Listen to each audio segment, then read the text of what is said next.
if our future should depend that we will get an ultimate which from above will decide for us, and then the question is, of course, again, who is going to recognize this ultimate, and which will be the rules for recognizing this ultimate. You have really an infinite regress here.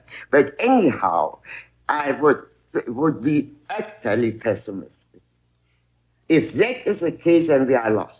Because this actually demands that a new God will appear. This world, which was a Christian world in the Christian Middle Ages, had this ultimate instance because it was God. And because this had disappeared, Western humanity was back in the situation in which it had been before it was saved or salvaged or whatever by the good news.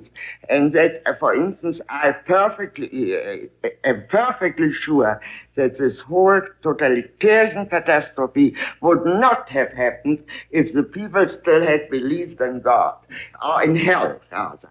And that is, if there still were ultimates, there were no ultimates. And you know as well as I do that there were no ultimates with which one could validly and with validity appeal to. One couldn't appeal to anybody. One could, and if you go through such a situation, the first thing you know is the following: you never know how somebody will act. You have the surprise of your life.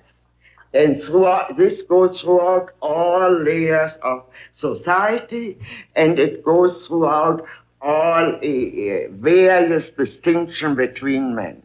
And you could see that those who, if you want to make a generalization, then you could see that those who were still very firmly convinced of the so-called old values, they were the first to be ready to change their old values for a new set of values, provided that they were given one.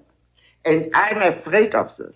I do not believe that we can stabilize a situation in which we have been since the 17th century in any final way.